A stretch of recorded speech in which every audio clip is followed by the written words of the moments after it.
তা ওদের ওইখানে আমরা একটা ছিলাম, আমাদের ওর ফ্রেন্ডের এক বাসায় আমাদের থাকতে দিয়েছিল এক রাত। তারপরে ও রাত্রে যখন দুধ খেতে চায় না, তখন আমি বলছি তুমি না খেলে আমিও খাবো না। আমার 35 রানিং। তো তাসরিন, আপনি কি অনুষ্ঠানটা শুনতেন আগে থেকে? আমি আগে শুনতাম না, তো মেয়ের পরীক্ষার জন্য আমি টিভির কানেকশনটা অফ করে দিই। তখন যখন পরীক্ষা শেষ হয়ে যায় তখন মা মেয়ে দেখুন শোয়ার আগে এফএনএ, তখন আপনাদের এই রেডিওর মা আর মেয়ে দুজনে মিলে একসাথে শোনেন? হ্যাঁ, ও শুনে। ও very good, she is so cute. ওর বয়স কত? ওর বয়স এবার 9 চলে। শি ইজ মাশাআল্লাহ সো কিউট। এবং ও আছে, ও আমাদের আশেপাশে আছে। গল্পের প্রয়োজনে হয়তো বা ওকে আমরা বাইরেও পাঠিয়ে দেবো, কারণ গল্পটা খুব সেন্সিটিভ। এবং শি ইজ সো কিউট মাশাআল্লাহ। ওই কি আপনাকে খোঁজ দিয়েছে এই গল্প অনুষ্ঠানের নাকি? হ্যাঁ, আমাকে বলে মাম্মু তাহলে তুমি যত কান্না করো, তুমি যে মন খারাপ থাকে সবসময়, তুমি তাহলে এখানে যে তো আঙ্কেলদের সাথে যে নাম্বার দেয়, তখন বারবার কয়েকটা নাম্বার নেয়, তখন ওখানে চেঞ্জ থাকে নাম্বার, যে ওখানে গানের কথা চলে আসে ওই নাম্বারগুলা। পরে এক সময় আমার মেয়ে দ্রুত মশারির ভিতর থেকে যে কলমে আরেকটা মোবাইলে ওই নাম্বারটা লিখে তারপরে রেকর্ড করে রাখে। That's really great. আমার যেতে মেয়েই আগ্রহ ছিল বেশি। আচ্ছা, তারপরে আপনি ও শুনে বলে আপনি শুনতে গিয়ে আপনি নিজে খোঁজ পান। ঠিক আছে, চলেন শুরু করেন। আমি 2008-এ আমার বোন ধানমন্ডিতে থাকতেন, ওই বোনের হাজব্যান্ড থাকতেন কোরিয়া। তখন 2 ছেলেকে পড়ালেখার জন্য ওই বোন থাকতেন। তখন ওই বোনের বাসায় আসি। ওই নিচে আমার বাচ্চার বাবার ফুপু থাকতেন। তখন এরা আমাকে দেখে বলতো, আমি একটু আগে থেকে এই পর্দাটা, আমি এখন থেকে না, আমি আগেও নামাজি, কিন্তু তখন একটু বাইরে যখন ছিলাম, দেশের বাইরে, তখন স্টাইল, যেমন হেয়ার স্টাইল করতাম, অনেক নেল পালিশ চয়েস ছিল ড্রেস আপের সঙ্গে। আচ্ছা, তো আমি একটু পিছনে ফিরতে চাই আমাদের অনুষ্ঠানের নিয়ম অনুযায়ী, খুব ছোট করে, যেহেতু আপনার গল্পটা মূলত সংসার কেন্দ্রিক গল্প। তার আগে আমি একটু জানতে চাই যে আপনার ফ্যামিলি সম্পর্কে, লাগে আপনার বাবা কি করতেন, আপনার কয় ভাই বোন ছিলেন? আমার বাবা রোডস এন্ড হায়ার প্রথম শ্রেণীর ঠিকাদার ছিলেন। আমার বাবা স্ট্রোক করে মারা যান 2003-এ। তখন আমি বাইরে যাই। আমার বোন, দুলাভাই আর বোনের ছেলে ছিল তখন। ওরা বাইরে ছিল আগে থেকে? জি। তখন আমি এক সময় বলেছিলাম যে আমাকে নিয়ে যেতে ওই দেশে। কোন দেশে? দক্ষিণ কোরিয়াতে। দক্ষিণ কোরিয়া। তখন আমার দুলাভাই বলেন, আরে আনমেড মেয়েরা এখানে আসে না, এটুকুই শেষ, হ্যাঁ, আর কোনো কথা নাই। তার কয়েক মাস পরে আমার বাবা স্ট্রোক করে মারা যান। তখন আমি খুবই আপসেট হয়ে যাই, কারণ আমি সবার ছোট ছিলাম। আর আমার বাবা কিছু হলে আমাকে বলতো পানি খাওয়া, কিংবা বাসায় এসে গেট খুলে বলতো যে তুমি দরজা, আমার নাম ধরে বলতো দরজা খুলে। আমার দাদি মারা যাওয়ার পরে আমাকেই ডাকতো। দেখা যায় ভাইরাও অনেক কি করতো, আমার বোনরাও আবদার করলে, সবার ছোট ছিলাম, দেখা যায় বাবা ঈদে আলাদা দিয়েছে, বোনরা আলাদা দিয়েছে, ভাইও আলাদা দিয়েছে, এইভাবে। আবার 3 ভাইয়ের বেতনের টাকাও মাঝে মাঝে আমার কাছে রাখতো, কারো টাকা চোপার নিচে রাখতাম, কারো আলমারিতে রাখতাম, দেখা যায় বাবা। কিন্তু আমি কখনোই, আমার একটা অভ্যাস ছিল, টাকা আমি নষ্ট করতাম না, এখনো না হলে এই ঢাকাতে আমি ধানমন্ডিতে টিকে থাকতে পারতাম না, যে বোন যেটা দিচ্ছে সেটা আমি আজকে 7 বছর চলে এভাবে চলি। আমার বোনও বলে যে আসলে ওই সংসার জীবনে অনেক। ঠিক আছে, বুঝতে পেরেছি আপনার পরিবার সম্পর্কে। কয় ভাই বোন আপনারা? আমরা 3 ভাই 6 বোন। 3 ভাই 6 বোন।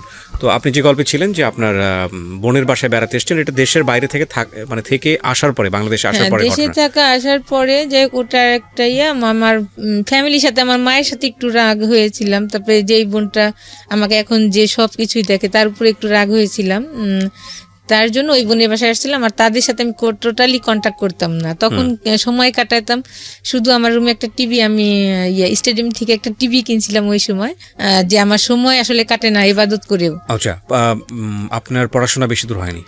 আমি বাইরে চলে গেলাম, ইন্টার করে আর করা হয়নি। ইন্টার পরে আপনি পড়াশোনা করতে পারেননি? ওকে, সো দেশে আসলেন, দেশে আসার পরের ঘটনা। দেশে আসার পর যাই হোক, এইভাবে আমার তাও সময় কাটে না, তখন বিভিন্ন তালিমে যায়, নিচে যায়। তখন ওই নিচের ওই সময় ওরা ছিল 2 বোন, তো আমাদের বাসায় আসতো, আমাদের বাসায় কোনো ছেলে ছিল না।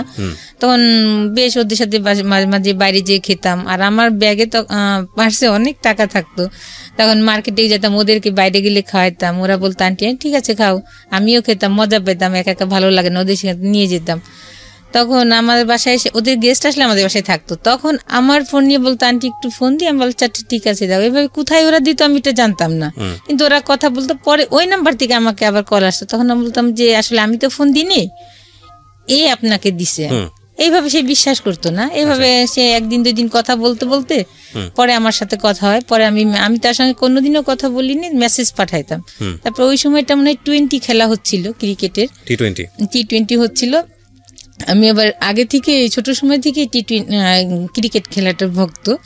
তখন দেখতাম আর ওনাকে মেসেজ তখন বলতাম যে ঠিক আছে, আজকে যদি এই বাংলাদেশ জিতে তাহলে আপনার সঙ্গে আমি কথা বলবো, মেসেজ পাঠাবো না। তখন ওই টি20 জিতার পরে 2008 সালে তখন আমি তার সাথে ওই দিন থেকেই প্রথম কথা বলি। তখন আমাকে বলে যে আপনি নাম্বার, আমি বলি কি আসলে এমুক নামে কি আপনাকে চিনেন? বলে হ্যাঁ আমার মামাতো বোন হয়। আমি বলি হ্যাঁ, ওরাই ফোন করতো, কিন্তু আমি কখনো আপনাকে ফোন করিনি এই নাম্বার থেকে, আমার নাম্বার নিয়ে ওরা কথা বলতো। এইভাবে তার সাথে পরিচয় হলে সে তখন কি করতো, আপনার যে 2008 সালে ভোটের কাজগুলা যে হইতো, বিভিন্ন জায়গা থাকতো, তখন অনেক কথা হতো। তখন বলতো যে আমি তো আজকে কথা বলতে পারবো না, আমার এখানে রিচার্জের নাই। তখন আমি নিচে যেয়ে ওকে কখনো 100 টাকা নিচে রিচার্জ দিতাম না। তখনও বলতো কি, আমি ফোন দিতাম না, যখনই রিচার্জ দিতাম তখন আমি আর ফোন দিতাম না, দেখি যে ওকে দেন, আমি তো রিচার্জ করেছি। জি, তখন দেখতাম ফোন বল কে যেন আমার মোবাইলে টাকা পাঠাইছে। আর ও যখন ফোন করতো ভোর 4টা পর্যন্ত দেখা যায় কথা বলতো। আর আমার ব্যালেন্স থাকলে, আমার ব্যালেন্স শেষ হলে ও আবার ধরতো। তখন আমি ফজর নামাজ পড়ে পরে ঘুমাইতাম। পরে আরেকদিন বলতো আমি আজকে কথা বলতে পারবো না, কারণ আজকে আমার একটা রিচার্জ না, এখানে নাই। তখন আমি আবার ওই দিন ধরা পড়ে গেছি যে হ্যাঁ আমি টাকা দিচ্ছি তাকে। এইভাবে মানে একটা বিষয় ক্লিয়ার ছিল যে আপনাদের দুজনেরই ভালো লাগা তৈরি হচ্ছিল। জি জি, 14 দিনের কথা হয়েছে, আমাদের দেখা হয় নাই। ফ্যামিলি থেকে আমার মা বোনরা একটা ছেলে ঠিক করে আমার সিটিতে, ছেলেটা আমাকে আমার বোনের বাসায় দেখতে আসে। পরে আমার বোন জিজ্ঞেস করে যে তোর কেমন লাগছে? আমি বলি জি ভালো। তখন এক পর্যায়ে ছেলেও পছন্দ করে, কিন্তু ছেলে বলে আমাকে 6 মাস পরে তুলে নিবে, এখন বিয়ে হবে। তখন আমার বোন জামাই বোনরা এক পর্যায়ে যায় আমার সিটিতে। আমার চাচা, আমার বাবা যেহেতু বাচ্চা ছিলেন, আমার চাচা গার্জিয়ান ছিলেন, আর আমার মা, সবাই তারা যে ওই বাসায় যে বলে যে না আমরা দিব, কিন্তু বাট উঠায় আনার পরে 6 মাস রাখেন, তাতে সমস্যা নাই, কিন্তু যেদিন বিয়ে হবে সেদিন মেয়ে নিয়ে আসতে হবে, আপনাদের বাড়িতে নিতে হবে। এটা কে বলে? আমার ফ্যামিলি থেকে। আচ্ছা। তখন এক পর্যায়ে ওটা আমি জানতাম না। এই দিন যেদিন আমার ফ্যামিলি থেকে ছেলের বাসায় গেছে, ও তার আগের দিন আমি ওকে ফোন দিছি যে আমার মনে হয় এক জায়গায় বিয়ে হওয়ার কথা। বললো যে তোমার যাওয়ার দেখা না, আমি একটু কালকে ভিতরে আমি ঢাকা আসতেছি, ঠিক আছে তুমি যেও না। তখন আমার বোনদের বললাম যে আমি যেয়ে কি করব, এখনই তো সবকিছু না, আপনারা তো কথা বললাম, আমি তো আর যাবো না বাসায়, আমি থেকে যাই। তো বলে আচ্ছা ঠিক আছে। তখন আমার বোনের ছেলে মেয়ে আর আমি বাসায় রইলাম। পরের দিনও আসলো। তখন আমি আবার ওই দিন একটু পার্লারে এসে, এখন আমার বোনের ছেলেটা এখন কানাডা পড়ে, তখন ও ছোট ছিল, বলতো যে আন্নু তুমি কোথায় যাচ্ছ? তখন আমি বললাম যে এই ডেটিং এ যাচ্ছি, কিন্তু ও বিশ্বাস করে না, কারণ আমি আসলে এই টাইপের ছিলাম না। আসলে সত্যি ওই দিন আমি ডেটিং এ যাচ্ছিলাম, মানে ওর সঙ্গে আপনি দেখা করতে যাচ্ছিলেন। তখন ওকে বললাম, ইন দ্য মিন টাইম 14 দিনের মধ্যে কি এরকম হয়েছে যে আপনি ওকে পছন্দ করে ফেলেছেন, ভালোবেসে ফেলেছেন, ও আপনাকে ভালোবেসে ফেলেছে? ওর কথা অনেক শুনতাম, ওই যে ওর কাজিনদের মুখে, এই দিক থেকে ভালো লাগে। 14 days is not enough to fall in love actually, but soft corner তৈরি হয়েছে। জি জি, মাঝখানে যেটা হতো আমার বিয়ে, যে ওর আমি যে নিচে থাকতাম, যখন ওরা যেতাম, ওরা আমাকে ওর আম্মা, ওই মেয়ের মারা বলতো যে এর জন্য বিয়ে হবে। আমার যে আমার যার সাথে বিয়ে নেক্সট ডে হলো, তার যে চাচা, তাকে বলতো যে ওনার জন্য একটা ছেলে দেখো। তো উনি আমার বলতো যে যার মুখই দেখলাম না তাকে বিয়ে কিভাবে ঠিক করব। যাই হোক, হ্যাঁ, তখন ও আসার পরে আমি তো তখন আমার 10,000 টাকার একটা ঈদে নিয়েছিলাম, ওই সময় 10,000 টাকার একটা 3 পিস, অনেক কাজ করা বাইরের ড্রেসটা ছিল, ওটা পরে গেছি। তারপরে অনেক সাজছিও পার্লারে যে। তারপরে এখন গুড়ি গুড়ি বৃষ্টি হচ্ছিল, তা আমি রিক্সায় বসা। তার আগে কথাটা ওকে বলতাম যে আপনার যে আমাকে, আমি তো সুন্দর না, আমাকে যে পছন্দ হবে কিভাবে বুঝবো? তখন বলবে তোমাকে যে আমি পছন্দ করলে ঠিক আছে তোমাকে আমি কিস দিব একটা। হ্যাঁ, কিন্তু আমি একটু বিশ্বাস করি নাই, জাস্ট যাই হোক।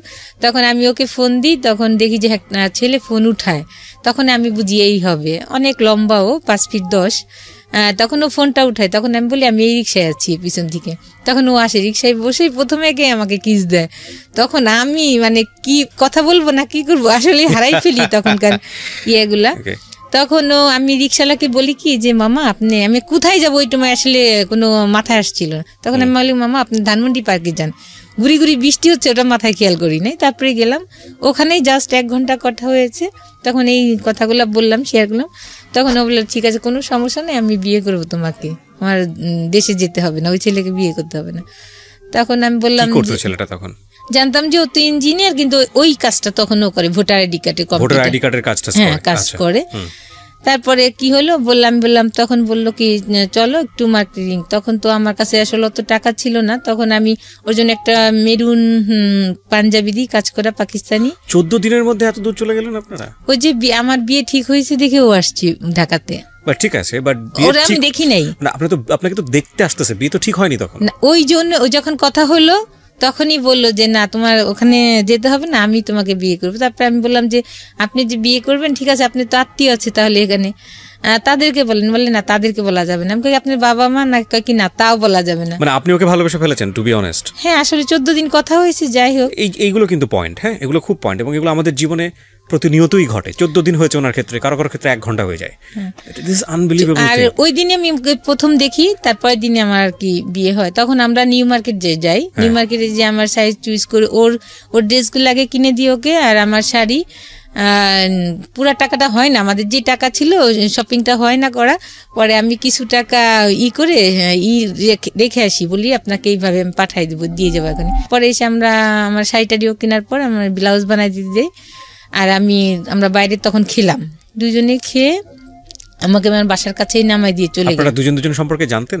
ওই যে ফোনে যত কথা হয়েছে। মানে কি জানতেন? ওর পরিবার সম্পর্কে ডিটেইল জানতেন? হ্যাঁ জানতাম, কেন ওর কাজিনরাই সবসময় বলতো। আচ্ছা, আমাকে আগে নিয়ে পরিবার সম্পর্কেও জানতো না? তেমন জানতো না আমার পরিবারের সঙ্গে।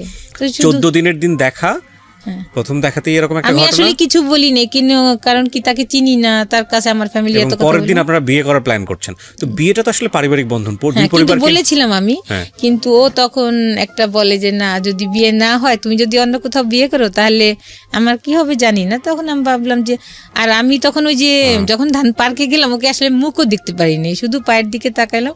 আসলে আমার পাটা অনেক সুন্দর না, আমার হাত সুন্দর কিন্তু, বাট ওর পাটা অনেক সুন্দর ছিল। আমি তখন পায়ের দিকে তাকাই থাকতাম, পা দেখে আরো না, আমি ওই নিচেই তাকাই আছি তো, পাই দেখতেছি শুধু, তার মুখের দিকে লজ্জা পাচ্ছি তাকাইতে।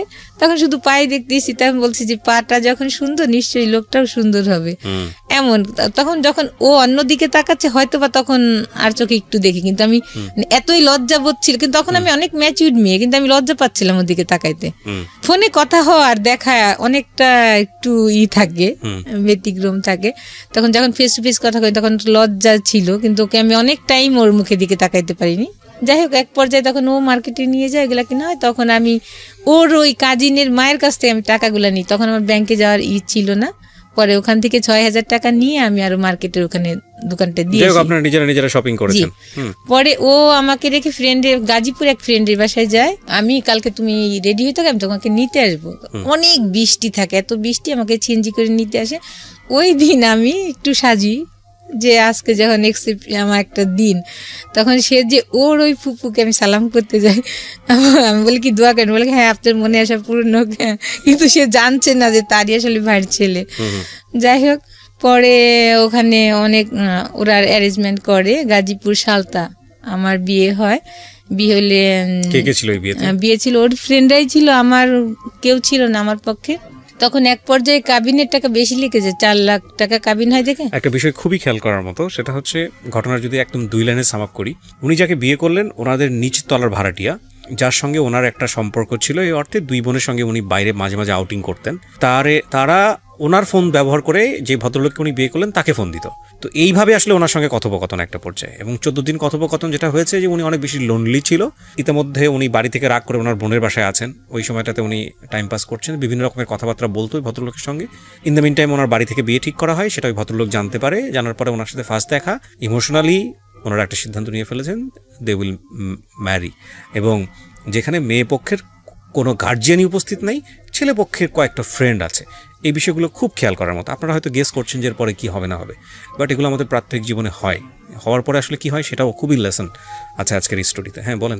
তারপর ওখানে নিয়ে যে বিয়ে হয়, তখন ওই কাবিনের টাকা করতে যে টাকা থাকে না, তখন আমার গলায় চেন ছিল, চেনটা রেখে আমি ওখান থেকে কিছু লোন করি, যে টাকা আমি পাঠিয়ে দিলে চেনটা নিয়ে যেতে। তারপরে এভাবে বিয়ে করে আমরা দুজনে একসঙ্গে আসি। আসার পরে ওই দিন আমার বোন ছিল না, ওই যে আমার ছেলে পক্ষ দেখার জন্য যে সবাই গেছে, ওই দিন বাসা ফাঁকা। তখন আমি বলি কি থাক, কোথাও যাওয়া থাকে না, আমাদের বাসায় যে উঠি। তা ওদের ওইখানে আমরা একটা ছিলাম, আমাদের ওর ফ্রেন্ডের এক বাসায় আমাদের থাকতে দিয়েছিল এক রাত। ওরা অনেক ফুল টুল দিয়ে ওখানে অনেক কিছু ওরা সাজায় আমাদের, অনেক জি বাসর রাত ওরা ওখানেই করে। আর আমাকেও বরণ টরণ করা যেটা এটাও ওরা করে এগুলা। তারপরে ফিতা দিয়ে আমাকে ফুল দিয়ে গেট রুমে ঢুকায়। তারপরে পরের দিন আমরা চলে আসি। আমি বলি তাহলে আমার বোন তো নাই বাসায়, আমাদের বাসায় উঠি, অনেক রাত্রে আসি। তারপরে ধানমন্ডির এসে 27 বসে আমরা ফুচকা খেয়ে বাসায় ঢুকি। খাবার খেয়েছিলাম কিনা জানি না। তখন বাসায় এসে থাকি। বাসায় আবার আরেকটা মা মেয়ে থাকতেন ওই বাসাতেই, বড় বাসা ছিল, আরেকটা রুমে ওনারা থাকতেন। তখন আমি উঠলে পরে ওনারা আবার আমাদেরকে শরবত, মিষ্টি না ওই সময় একটা শরবতই আমাকে খাওয়াইছিল মনে আছে। তারপরে আমি ওই কয়েকদিন রান্না করিনি, ওনারাই রান্না করে দিত। আমি বলতে কি ওনারা আপনার হাজবেন্ডের আত্মীয় ছিল না?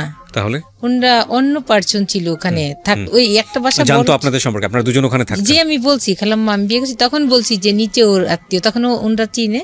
যা কয়েকদিন থাকার পরে তখন ওই মহিলা মাঝখানে জানি না, তার ছেলে ম্যারিড ছিল কিন্তু আমাকে খুব ডিস্টার্ব করতো। আমার বোনকে আমি বলেছি অনেকবার, ওই যে মুরব্বী কি মা ছেলে মাটা। তারপরে আর কিছু বলি না। যখন আমি বিয়ে হয়ে আসছি তারপর আমাকে রান্না টান্না করে আমাদের দুজন কাজ খুব আদর যত্ন করছে। মাঝে যে নিচে ওর ফুপুকে যে আবার উনি এগুলা করছে আমি জানি না। পরে উপরে আছে, তখন আমাদের রুম বাইরে থেকে তালা দেওয়া যে ওরা নাই, কিন্তু উনি কি বলছে যে ওরা ভিতরে আছে। এখন আমাদের দুইজনের তো অনেক ওয়াশরুম চাপছে কিন্তু বেরোইতে পারছি না। ওরা যাচ্ছে না 12টার পর্যন্ত এই বাসাতেই, ওরা মা মেয়ে ওর কাজিন ওর পুপু ওরা বাসাতে। তখন এক পর্যায়ে ওরা আর কতক্ষণ থাকবে, তখন ওরা নিচে যায়। তখন আমরা ওই 12টার সময় আমরা বের হয়ে ওয়াশরুমে যাই, যে পরে আমি কেন জানি আমার মনে হয় আমি একটু রেডি হয়ে বাইরে যাই। পরে ওই বিয়ের শাড়িটা আমি পরি, ও পাঞ্জাবি পরে, দুজনে পরে। পরে আমি বলি কি ওনার যে মেয়েটা থাকতো, যে আমাদের সাথেই আরেকটা যে ইয়ে থাকতো খালাম্মা, ওনার মেয়েটা, আমি বলি কি আপা আমরা একটু বাড়িতে ঘুরে আসি। কেন জানি আমার মাথায় আল্লাহর তরফ থেকেই হয়তো বা, কারণ নাহলে ওইখানে গ্যাঞ্জাম হতো পরের দিন। পরে আমার বোনের বাসায় যাই, বলি আমি সরাসরি উঠে, যে ওকে আবার বলি নাই যে আমি আমার বোনের বাসায় যাই, চলো রিক্সা নিয়ে যাই। আপনারা উঠেছেন কোথায়? আমার ওই যে আরেকটা বোন যে ছিল, যে বোনটা কোরিয়া থাকতো, ওর না আপনি বিয়ে করে উঠলেন কোথায়? ওই বাসাটাই, ওই নিজের বোনের বাসাতে? জি। ওই বোন জানতো যে আপনারা বিয়ে করে এসেছেন? না, ওই বোন তো ওই যে বললাম না বাসায় ছিল না, যে আমার জন্য ছেলে দেখতে গেছিল সবাই দেশে। মানে ওই বাড়িতে আপনার আত্মীয় স্বজন কেউ ছিল না যেখানে উঠেছেন? বোনের ছেলে, কারণ একটা ছেলেকে নিয়ে গিয়ে আপনি উঠতেছেন, বাসায় মানুষজন সন্দেহ করবে না? না, তখন ওই যে ওই খালাম্মারা ছিল, বলছি আমি যে বিয়ে করছি আমি। খালাম্মা বলতে কোন খালাম্মা এটা? মানে আমার বোন, ওখানে তো বড় ফ্ল্যাট ছিল, দেখা যায় একটা রুমে ওই খালাম্মা তার মেয়ে ছিল, খালাম্মার হাজবেন্ড ছিল। এই খালাম্মাটা কি ধরনের খালাম্মা? ওই বাসায় থাকতো আমরা, যে আর কি আপনাদের সাথে ভাড়া থাকতো? হ্যাঁ জি জি। আচ্ছা, ভাড়াটিয়া ছিল। তার আমার বোনরা তো সবাই মিট হয়ে গেল আমাদের বাড়িতে ওই ছেলে দেখার জন্য। ওই ফাঁকে তো আমি একটা খারাপ কাজটা করেই ফেললাম। যাই হোক, তখন বাসায় উঠি, তখন উনাকে আমার তো বলাই লাগবে, আমি বাসার ভিতরে আসছি একটা ছেলে নিয়ে, এটা আমি বলবো না। তারপরে আমি 2 দিন না 3 দিনের মাথায় পরে আমার ওই বোনের বাসায় আমি যেয়ে উঠলাম রাত, তখন 12টা 12:30 বাজে, বললাম যে আমি বিয়ে করছি। তখন আর কিছুই বলে না, আমার বোন হাসলো, কারণ আমি তখন ম্যাচিউরি ছিলাম। আর আমি মাঝে ওই যে একটা ব্যাপারে ভাই বোনদের উপর রাগ হয়ে বিয়েই বসতে চাইনি, বলছি বিয়ের কথা শুনতেই পারতাম না। ঠিক আছে, আমরা স্টোরি দিকে আগে। হ্যাঁ, তারপর যাই হোক, তারপরে বিয়ে করার পরে এখন পর্যায়ে তো তারা জানছে। পরে ওরা যে ভিতরে সব আমার শ্বশুরকে ফোন করে বলছে, চাচা শ্বশুর আমি জানি না এগুলা। পরে আমাদেরকে ফোন না, আমি ড্রেস নিতে আসি বাসায়, আমার বোনের বাসায় আমি থাকি। আমার বোন বলে কি যাওয়া দেখা নাই, ওখানে কে রান্না বাড়া তোর দিবে, তোর এখানেই থাক। পরে আমি ড্রেস আনতে যাই, ওর ড্রেস, পরে ওর শু আর ড্রেস আমি ব্যাগে নিয়ে আসতে, তখন দেখি যে ওর ফুপু তো বোন তালা দিয়ে রাখে গেটের, মেন যে গেট নিচে কেচি গেট, কি ব্যাপার তালাকে? ওদের বাসায় বলি আপনি চাবি দেন তালাকে। ওদের বাসায় যাওয়ার পর ওরাও বাসা থেকে তালা দিই, কি ব্যাপার?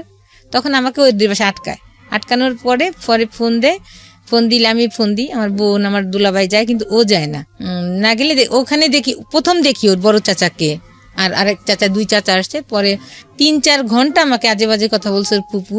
এর মাঝে বলে আমাকে, ওই সময়টা আমি শুনি, ওর চাচারাও বলে যে এই ছেলে তো ভালো না, তুমি যে বিয়ে করছো না জেনে, ওর তো একটা ছেলের সাথেও অ্যাফেয়ার ছিল। তখন বলে ওরা, ওই সময়টাকে আমাকে বলে যে একটা ছেলের সাথে অ্যাফেয়ার ছিল, ওই ছেলের জন্যই ও গলায় দড়ি নিতে চাইছে, কেরোসিন গায়ে ঢেলে ও আত্মহত্যা করতে চাইছে। আমি এর কোনো কিছুই বলি না, কিন্তু ভিতরে বলি আল্লাহ এখন আমি কি করবো। তখন মেন লজ্জা পাচ্ছিলাম, ওখানে বোন জামাই ছিল।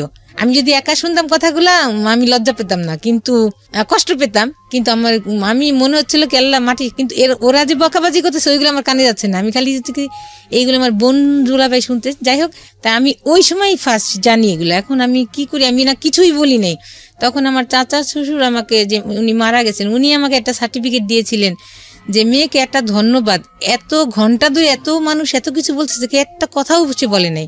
তখন আমাকে বললো তোমার মতামত কি? আমি বলি কি আসলে তো আমি একটা অন্যায় করে ফেলেছি, আমি এখন কি বলবো, এটা আমার, আমি বলেছি ওকে যে গার্জিয়ানকে ইয়া করতে, কিন্তু ও গার্জিয়ানের আপনাদের করে না। আমি বলছি আমার গার্জিয়ান নিয়ে, ওর গার্জিয়ান নিয়ে, কিন্তু ওইগুলা করেন। এক পর্যায়ে আমি বাধ্য হয়েছি ওর সঙ্গে বিয়ে বসতে। তখন আমার বোন সবকিছু মিলে দেখেন ওরা করে ফেলছে। তখন আমার বোন বললো ও তো ম্যাচিউর হয়েছে, ও যদি বিয়ে করে একটা খারাপ কাজ করে না, ও তো খারাপ কাজ করে না, ও তো এতদিন ধরে আপনাদের এখানে থাকে, আমার বোন আরেক বোনও থাকে, তাই এর আগে কি কিছু খারাপ শুনেছেন? বলছে না। তাহলে কিভাবে খারাপ বলতেছেন? আমার বোন সে বিয়ে করছে, কোনো খারাপ কাজ করে নাই। সে যদি এর আগেও একটা অকারেন্স করতো তাহলে বললাম না আসলে আমি জানতাম না আমার বোন খারাপ, কিন্তু আপনারাই তো সার্টিফিকেট দিচ্ছেন যে এর আগে কিছু শুনেন নাই, আপনারাই ভালো বলছেন, এর আগেও বলছেন, আর আমি নিজেও জানি আমার বোন ভালো। যাই হোক, তখন এক পর্যায়ে আমার চাচা শ্বশুররা সার্টিফিকেট দেয়, আমার শ্বশুরে বলে যে না এরা ভদ্র ফ্যামিলি, এরা জব করে, সবাই শিক্ষিত, বাবা নাই মেয়ের, কিন্তু এরা এর ভগ্নিপতি দেখলাম এরাও খুব ভালো, কথাবার্তা বুঝে মনে হচ্ছে। তখন আমার শ্বশুর ফোন দিল, ঠিক আছে ওদের এইভাবে আসা দরকার নেই, ওই দিনই ফোনে ওদের একটা অনুষ্ঠান করে নিয়ে আসবো, 3 তলায় আমি কমপ্লিট করি, টাইলস বসাই, তারপর ওদেরকে নিয়ে আসবো, ওরা যেন এমনি নাচ চলে আসে। যাক, এটাই ফাইনাল কথা। তখন আমি আমার বাসায় যেয়ে রইলাম। এক পর্যায়ে তারপরে মনে হয় এর 15 দিন পরেই আমার শ্বশুর দিন দিবে, বিয়ের দিন ডেট ঠিক হবে, ওই দিন আমার চাচা শ্বশুর যাবে বাসায়। আমার শ্বশুর আবার গ্রামের বাড়িতে গিয়েছিলেন, ওখান থেকে আসার সময় সে নৌকায় একটা নদী পার হইতে হয়, গ্রামের বাড়ি থেকে আসার সময় নৌকাতে উঠার আগেই সে মনে হয় ওয়াশরুম চাপে সাইডেই ওয়াশরুম করতে যে স্টক করে, ওয়াশরুম করতে যে সে উঠে সাথে সাথে সে স্টকে পড়ে যায়। ওখান থেকে তাকে হাসপাতালে আনতে আনতে সে মারা যান। তখন আমাদের বিশ্বাস হয় না, তখন আমার ওই বড় চাচা শ্বশুর ফোন করেন যে তোমরা কি কিছু জানো? আমরা বলছি না। তখন ওকে বলে যে তাই তুই চলে আস। তখন আমার বোন বলে যে তাহলে তুই ওর সাথে যা, আমাকে বলে। তখন আমিও যাই, আমি মনে হয় যাই সঙ্গে, ওর যাই গেলে পরে ও বাড়িতে নেন আমাকে। ওর একটা স্যার ছিলেন, স্যারের বাসায় আমি থাকি টিটিসিতে, আর ও বাড়িতে যায়। ও বাড়িতে যাওয়ার পরে আমার দুলাভাই আবার যায় ওই দিনে, ওর সঙ্গে আমার দুলাভাই যায়। পরে গেলে আমার দুলাভাই ওই সময় মৃত বাড়ি গেলেও সে তার যে সামাজিকতা সেটা করে গেছিলেন, দাদি শাশুড়ি, নানি শাশুড়ি, আমার শাশুড়ির জন্য শাড়ি, এগুলা সব সে সামাজিকতা করে গেছেন। তখন তারা বললো যে দেখেন এখন তো এই পর্যায়ে অনুষ্ঠান করার আসলে মন মানসিকতা নাই, আর মানুষও একটা খারাপ বলবে, তাহলে আপনি ওকে, আমার বাচ্চার বাবার কথা বলে যে ওকে যে নিয়ে আসুক। এক পর্যায়ে আমাকে নিয়ে যায়, ও অনুষ্ঠান ছাড়াই নিয়ে যায়, গ্রামের বাড়িতে উঠায়, ওখানে ছোটখাটো অনুষ্ঠান হয়, তারপরে আমাকে শহরের বাড়িতে নিয়ে আসে। তারপর শাশুড়ি ওই বাড়িতেই থাকে, গ্রামে থাকে। শাশুড়ি আমার বোনরা আমাকে রেখে আসে শহরে। এক পর্যায়ে আমাকেই সব বহন করতে হয়, তাদের শুধু ঘরে চাল ছাড়া আর কিছু লবণও রাখে না, আর কলের পানি ছিল। আমার বোন আমাকে 10,000 টাকা দিয়ে আসে যে হাত খরচ বাবদে, ওই 10,000 টাকা আমি 1 মাসে খরচ করি, এর ভিতরে আর কোনো বাজার কর না। তারপর এক পর্যায়ে সিলিন্ডারে গ্যাস শেষ হয়ে যায়, আমি চুলাতে রান্না করতে পারি না, পরে আমি গ্যাসও কিনি।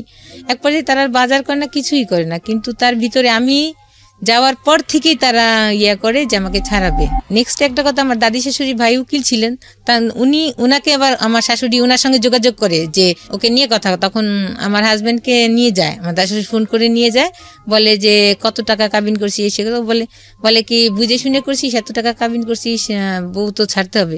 বলে আমি বিয়ে তো করছি ছাড়ার জন্য না, যাই বিয়ে করছি ছাড়ার জন্য না। এইভাবে অনেক ঝামেলা চলতে থাকে। আর আমাকে যত শাস্তি যত প্রকারে আছে, আমাকে ডাইনিং স্পেসে শুইতে দেয়। দেখা যায় যে ও আসলে আমি সারাদিন আমরা কথা বলতে পারি না, আমি যদি কিচেনে থাকি ও কিচেনে যে আমার সঙ্গে কথা বলে, আমাকে ধরে কিচেনে। কিন্তু তারা সবাই খাওয়া দাওয়ার শেষে আমি শুইছি, লজ্জা পাচ্ছি। আর বেডশিটও এমন একটা নোংরা ছিল, পরে আমার বোন একটা বেডশিট দিয়ে আসে, ওটা আমরা ব্যবহার করি। আমি কোনো কিছুই বলি না। উনি 6 মাস শুধু খেসারি ডাল দিয়ে ভাত দেয়, আমি খেতে না পেরে কাজের বোয়ারে দিয়ে আমি কচু শাক আমি রান্না করে ফ্রিজে রাখি, যে এইভাবে কিভাবে ভাত খায় ওরা নাস্তা, কিন্তু আমি নতুন বউ বলতেও পারছি না কিছু। তারপরে এইভাবে আমার বোনটা বললে ওরা কি মাছ কিনে না? আমি বললাম তোর মাছ কিনে না, আমার তখন টাকা শেষ, আমি তখন আর কিভাবে আমার বাচ্চার বাবা শুধু একটা ডায়েরি ছিল, সামলাইতে থাকে। কেন ডায়েরিটা সামলায় কেন? পরে একদিন কোথায় সামলায় আমি জানি না। পরে একদিনকে আমার বাচ্চা দাদি বলে ওই ড্রামে পোলার চাল আছে, তুমি ধান বাঁচতে পারো? আমি বসে থাকি, আমার দেবরদের পড়াই, তারপরে আমার সময় থাকে, তারপরে বলে এখন ওদেরকে পড়াইতে বলে, এখন ধান চাল দিছে বাঁচতে, ঠিক আছে বাঁচতেছি। তখন ওখান থেকে চাল নিতে যেদিকে একটা ডায়েরি, এখন ডায়েরির পুরাটা আমি পড়ি, কোনো কিছুই পাই না। ওর স্কুলের সামনে যে দাঁড়ায় তার জন্য ওর আত্মহত্যা, এগুলো লেখা আছে যে আমার মনে হয় আমি কেরোসিন গায়ে ঢেলে মারা যাই, আমি গলায় দড়ি নিই ফ্যানের সাথে, এগুলো লেখা আছে। বাট কোনো ক্লু পাই না যে এই ক্লুতে আমি বিশ্বাস করবো তার সাথে আসলে শারীরিক সম্পর্ক ছিল। পরে তার সাথে বলতে কার সাথে? ওই ছেলেটার সঙ্গে যে আমি যখন শ্বশুর বাড়ি গেলাম আরো কম বেশি শুনছি এটা। আচ্ছা, শোনার পরে তারপরে আমি বিশ্বাস করি। ওই ডায়েরি শেষে যখন আমি এক জায়গাটা দেখি যে তোমার এই জায়গা যদি কোনো কেউ হাত দেয় তাহলে আমি অনেক কষ্ট পাবো, তখন বলি হ্যাঁ। সে যখন তার আগে আমি ডায়েরি পুরাটা পড়ছি, কোনো ক্লু না পেয়ে ওই কথাটা যখন, তখন আমার আর কিছু লাগে না যে হ্যাঁ তার সাথে ছিল কিছু একটা, মানে এটা দুজনেই ছেলে সম্পর্কই ছিল। হ্যাঁ কিছু একটা ছিল, সবাই বলছে, ওর মা সবাই জানে, ফ্যামিলি জানে, কারণ একই রুমে থাকতো দীর্ঘদিন। This is the very important thing. আমি কেন বারবার বলি এই গল্পটা কমন, মানে এই গল্পের প্রেক্ষাপটে আমি যে কথাগুলো বলবো সেগুলো কমন, খুবই কমন। বারবার বলি, প্রতিবার বলি, বিয়ে একটা পারিবারিক বন্ধন। বিয়েটা কখনোই ভেরি শর্ট টাইমে, ইট ইজ নট ফ্যান্টাসি বস, এগুলো ফ্যান্টাসি না, বিয়ে জিনিসটা ফ্যান্টাসি না। বিয়েটা দুটো মানুষের মধ্যে হয় না, দুটো পরিবারের মধ্যে হয়, অ্যাকচুয়ালি তাই। এবং ভালো করে একটা মানুষকে না জেনে, না বুঝে, না শুনে কখনোই এই সিদ্ধান্তটা নেওয়া উচিত না এবং উচিত না। কারণ বিয়েটা মানেই দায় মুক্তি না, বিয়েটা মানেই দায় সারা না। বিয়ে হয়ে যাওয়া মানেই হচ্ছে যে সবকিছু শেষ হয়ে গেলো তা না, বিয়ে হয়ে যাওয়া মানে হচ্ছে সবকিছু শুরু। এবং এই ভুলগুলো আসলে আমরা ইমোশনালি যে কত বড় স্কেলে করি, আনথিঙ্কেবল। বলেন তারপর। কিন্তু ও যে এই ধরনের আসলে বোঝা। আপনি পেলেন, তারপরে কি করলেন?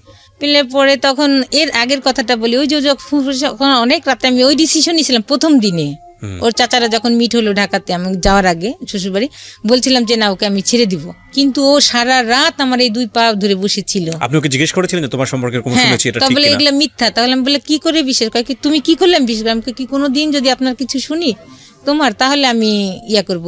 তখন আমার এই সারা রাত পা ধরে বসেছিল যে তুমি আমাকে ছেড়ে যেও না, হ্যাঁ তুমি কোনোদিন আমার কোনো খারাপ কিছু পাবা না। তখন একটা ছেলে যদি এইভাবে কান্না করে, এত করে, সে আপনি ডায়েরি পেলেন, তখন নেক্সট যে তার ডায়েরি পেলাম, তখন তো আমার অনেকদিন তার সাথে সংসার জীবন হয়ে গেছে, তখন আর আমি কিছুই বললাম না। আপনি তাকে কোনো জিজ্ঞেস করেননি ডায়েরিটা কি? হ্যাঁ সে শুধু সামলাইতো।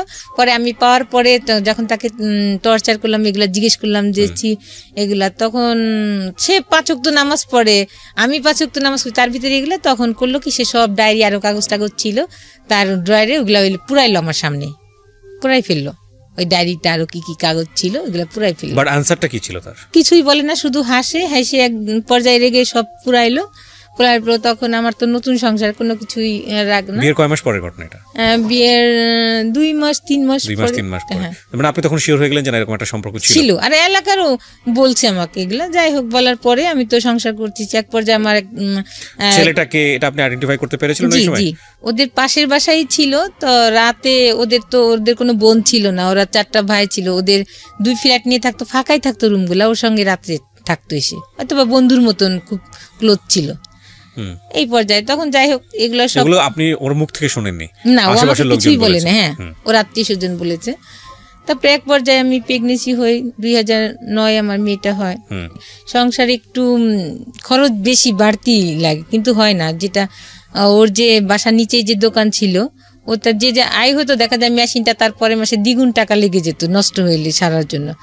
এইভাবে খুব ঝামেলা হইতে থাকে। এক পর্যায়ে অনেক গন্ডগোল হয় মাঝখানে। আমি বলি যে এইভাবে চলতে পারে না, বাচ্চার একটা জিনিস খাওয়াতে পারি না, একটা কষ্ট। হ্যাঁ, তখন ও এর মাঝ যাই হোক এক পর্যায়ে তখন ও করে কি, একটা চাকরিতে যায়, বাসার ভাড়াটিয়া ছিল পাশে, তারে ধরে ইন্স্যুরেন্সে একটা চাকরি নেয়। ইন্স্যুরেন্সের চাকরি 1 বছরে, 2012 সালে যায় চাকরিতে। প্রথম দিকেই মনে হয় চাকরিতে যায়। তখন সে ভালোই চাকরি করতে থাকে, বেশি স্যালারি ছিল না, তার ভিতরে আমি চলে যেতাম। সে জানতো, চুপচাপ কিছু বলতাম না। দেখা যায় আমার 4 বছরের সংসার জীবনে সে একবার একটা ইলিশ মাছ কিনেছিল, আর একবার বাইলে মাছ কিনেছিল, আর মেয়ের জন্য সে মাছ আনতো পাঙ্গা, সেটা দে। কিন্তু আর এদের এত সম্পত্তি, এতই, কিন্তু এটা এত হিসাবি, এত কৃপণ। ও যখন জবে যায় আমি জানি না, মাঝে মাঝে এসে বলে যে আমার এক ম্যাডাম আছে, ওখানে ওই টেবিলটায় গেলে উনি এই কাজ কার্ড এক্সট্রা পায়, টাকা পায়। তাই আমি বলি আস্তে আস্তে দেখো, প্রায় ম্যাডামের কথা বলতো। তখন আমি এক পর্যায়ে বলি, তুমি এত ম্যাডামের গল্প, তুমি যে সৎ সর্বনাশ, তুমি তারপরে অল্পতেই মানুষের ফাঁদে পড়ে যাও। কয় কি আরে না ঝামেলা। আমি কি হয়েছে? কয় কি না ম্যাডামের একটা পারিবারিক সমস্যা। আমি কেন, ওনার ভাই বোন নাই? কয় হ্যাঁ, এক ফুপা আছে, ওনার হাজবেন্ডের সাথেই হচ্ছে না ঝামেলা। এর ভিতরে কিন্তু সেই জড়াই গেছে, আমি জানি না। আমার বাচ্চার যখন 2nd বার্থডে, ওই দিনই ও প্রথম ঢাকাতে, পরে আমি এগুলো মিলাই। আসলে কি ওকে আমি অন্ধবিশ্বাস করতাম, কেন জানি আমি ভাবতাম না ও সত্যই কোনো বাসায় মেয়ে আসলে বাইরে ও তাকাইতো না, তাদের মুখের দিকে তাকাই কথা বলতো না, তাদের সাথে কথা বলতো না, শান্ত স্বভাব ছিল। আমরা জোরে কথা বললে বলতো যে তোমরা তো বাইরে যাও না, বাইরে গেলে তো মুখ আমার দেখাইতে হয়, তোমরা এত জোরে কথা বলো কেন, বাসার রাস্তা থেকে শোনা যায়।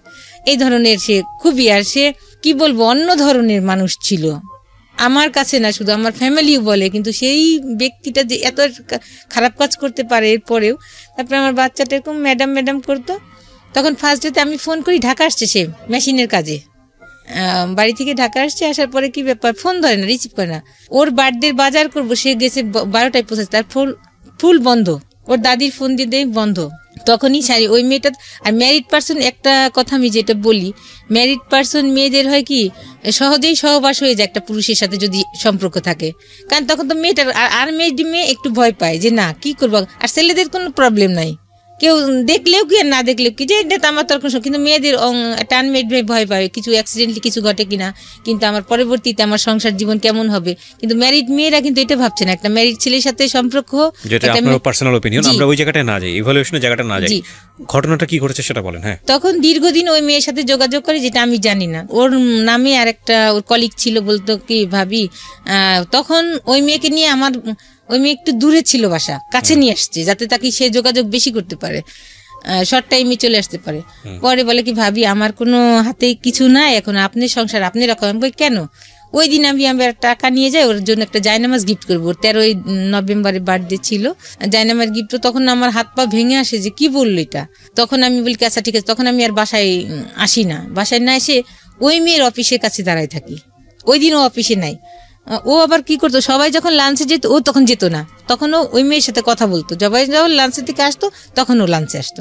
তারপরে করে সকাল সন্ধ্যা ও এর আগে যেত, কি ব্যাপার তোমার গোসল করে আসছো কোত্থেকে, তোমার হাত দিয়ে সাবানের সেন্ট, তোমার গোসল করলে মানুষের একটা ফ্রেশনেস থাকে, ও এড়াই যেত কথা। পরে একদিনকে ও শার্ট দিয়ে পারফিউমের সেট, মেয়েদের একটা শরীরে একটা গন্ধ আছে আলাদা, ছেলেদের একটা আলাদা গন্ধ আছে, তখন বল কি তোমার শার্ট দিয়েছে মেয়েদের গন্ধ কেন, ও হাসি উড়ে দেয়। সকালে একদিনকে আরেকদিন ও বাইরে গেছে, আমি নাস্তা বানাইনি, ও হাতে মাংসর গন্ধ, কি ব্যাপার তুমি তো বাসাতে কিছু খেয়ে গেলাম, তোমার হাতে গন্ধ কেন মাংসের, ও হেসে উড়াই দেয়। এইগুলো করতেছে আর উড়াই দিচ্ছে।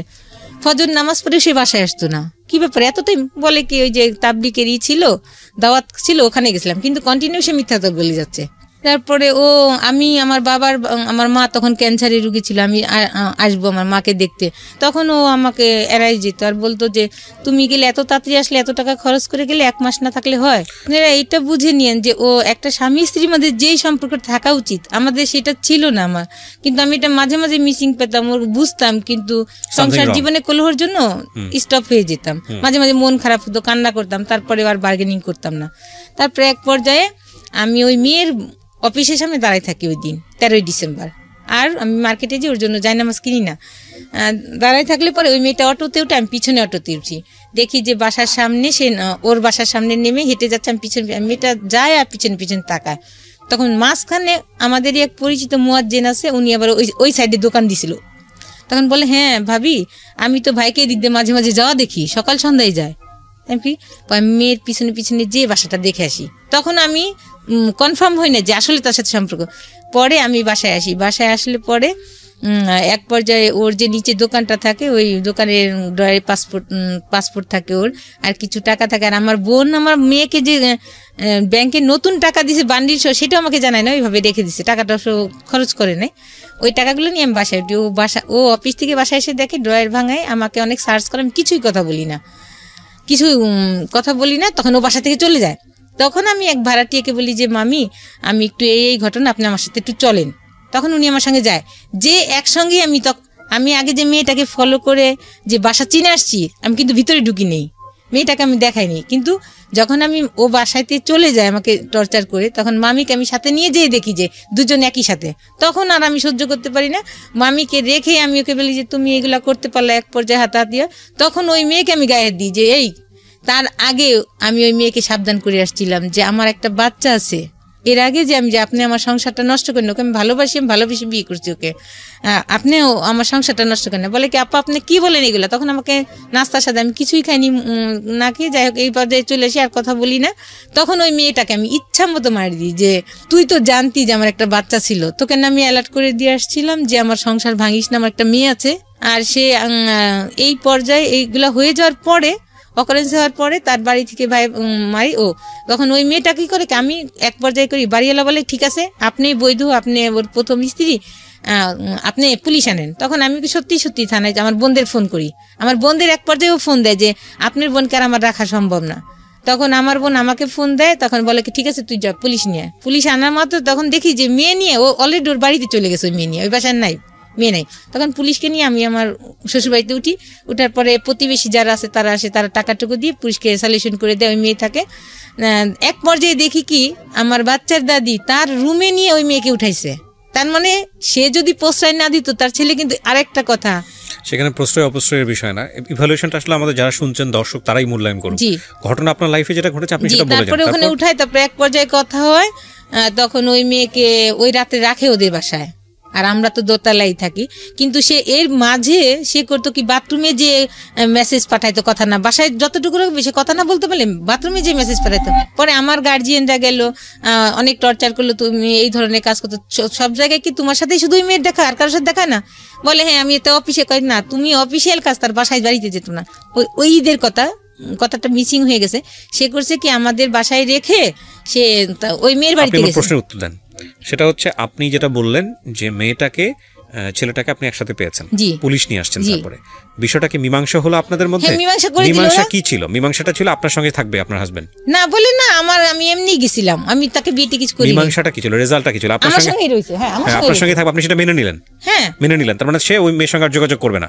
এরপরে ঘটনা সামনে দিকে, আমি আমার ফ্ল্যাটে, আমি থাকতাম দোতলায়, ওরা আমার শাশুড়ি থাকতো তিনতলায়। তখন ওরা চলে, মেয়েকে আমার শাশুড়ি রেখে দিল, সকালবেলা পাঠাইলো। যাই হোক অফিসে আরো মানুষজন, অনেক ঝামেলা হইলো। এরপর যে আবার করলো কি, সে এর মাঝে তো অনেক ঝামেলা গেছে, অনেক কিছু হয়েছে। আমার মামা শ্বশুর সবাই আসছে, সবাই আমাকে ভোট করছে যে এই বউ, আমরা যতক্ষণ যদি কারেন্ট না থাকে, এ হাত দিয়ে কোন দিক দিয়ে যা রান্না করতেছে, খাবারও দিচ্ছে, আর হাতের পাখা নামতেছে না। সে আবার কি করলো, ওই মেয়েকে এক পর্যায়ে, এর মধ্যে তো অনেক ঝামেলা চলতেছে, ঝামেলা প্রায়ই হয়। সে কথা বলে আমি ঝামেলা করি, সে দেখা যায় যে নিচে আমি টিউবওয়েলে পানি খেতাম, সে আনতে যেয়ে সে কথা বলতেছে। সে আসলে পানি কলসিটা টিউবওয়েলে ওখানে রেখে, আমি তো বউ মানুষ, আমি নিচে যাব না খাবারের পানি আনতে, সেই আনতো। তখন সে নিচে যাচ্ছে, হাতিমালি কলেজের মাঠে যেয়ে সে কথা বলতেছে। মাঝখানে যে তখন মেয়ের গলায় বটি ধরছি, সত্য কথা বল, কার সাথে কথা বলছিস, না এই যে জব দিব তোর মেয়েকে। তারপরে বললে পরে সে বলে যে হ্যাঁ তুমি বটি নামাও, আমি সত্যি কথা বলতেছি। বললে পরে বলে যে ওর সাথে কথা বলতেছিলাম, কিন্তু আমার দরকার ছিল কথা। আমাকে দরকার তাহলে ঘরে বসে বলতা, আমার সামনে বলতাম, আমি তো কিছু বলতাম না। কিন্তু কন্টিনিউ সে মেয়ের সাথে চালাই যাচ্ছে। আবার কি করছে, যেই বাসায় যে গন্ডগোল হলো, সে কি করছে, ওই বাসা দেখে মেয়েকে আরেকটা বাসা নিছে। তখন আমার তো একটা বাচ্চা আছে, ওকে আমার সঙ্গে নিয়ে যেতে হয়। তখন আমার বেবিটা 3 বছর। তখন ওর মা বলে কি, ছেলেকে অ্যালার্ট করে দেয় যে তোর বউ কিন্তু গেছে, তুই সাবধান থাকিস। ও আর ওই পথে যায় না। আমি দেখি দূতের দাঁড়াইছি যে অটোতে উঠবে, কিন্তু অটোতে উঠে না, যে আমি ধরা পড়বে। তাই এক পর্যায়ে সে অতিষ্ঠ হয়ে আমি যে তাকে সবসময় চোখে চোখে রাখতেছি, এগুলো সে অতিষ্ঠ হয়ে যায়।